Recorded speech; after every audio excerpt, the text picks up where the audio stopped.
ხო, სანამ იმას მოგიყვებით, რატომ იტირა ლიკამ საკუთარ დაბადების დღეზე, ჯერ დავიწყოთ იმით, რომ ეს დღეები თოვლით დაფარულ სამოთხეში კურორტ გოდერძზე გავატარეთ. თბილისიდან დილის 6 საათზე გავედით მანქანით უთხის უბნამდე, შემდეგ კი თოვლმავლით 40 წუთში სასტუმრო ამბასადორ გოდერძისში ამოვედით, რომელიც სამეგობროს საყვარელი ადგილია. როგორც კი სასტუმროს ნომრებში გამთავსდით, მაშინვე სასრეველოდ გავეშურეთ. აღჭურვილობაზე ფიქრი არც კი დაგჭირდა, რადგან აქ საკუთარი სქირენთალი და ლოქერები აქვს, ასე რომ ყველაფერი ადგილზე ვიქირავეთ და სათავგადასავლო სრულ მზადყოფნაში ვიყავით. ამ ყველაფერში ყველაზე კარგი ის არის, რომ გონდოლა სასტუმროსთან დაახლოებით 100 ნაბიჯია, ამიტომ ის რომ გაგვიანდება ეგ არანაირ პრობლემას არ წარმოადგენს. რაც შეეხება ჩვენს სრიალს, მართალია დღე თხილამურებითა და სნოუბორდით დავიწყეთ, მაგრამ ვინ თქვა რომ გზაზე დარჩენა ჩვენი და განსაკუთრებით მარიამის სტილია. ამიტომ ამბასადორის ინსტრუქტორებთან ერთად გავუკვალავ თოლში გადავედით, რაც ცალკე დავიწყარე გამოცდილება აღმოჩნდა განსაკუთრებით მარიამისთვის. სრიალის შემდეგ ტრადიციულად ამბასადორის რესტორანში ვინაცვლებთ, სადაც უგემრიელეს კერძებით ვაჯამებთ ჩვენს სკილებს და რადგან უხვი ვახში მის შემდეგ ენერგია მაინც გვაქვს, ნამდვილ ტურნირს მართავთ ბილიარდში. თამაში თურმე მთავარი მხოლოდ ტექნიკა კი არა, სტრატეგიაც ყოფილა, რომელიც მხოლოდ დავითმა იცოდა, ამიტომ მე და ვენგომ ყველა ხელი წავაგეთ. და ბოლოს რაჯობია დღის სპა ცენტრში დასრულებას. გაცივებული სხეულისთვის ცხელი საუნა,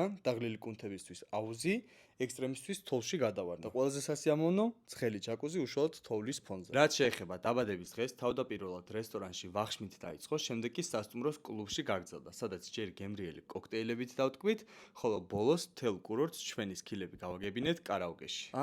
და ხო, სანამ დამავიწყდება, ამ მოგზაურობის სრულ ვლოგს გიმზადებთ და მალე აიტვირთება სამეგობროს YouTube არხზე, ასე რომ არ გამოტოვოთ.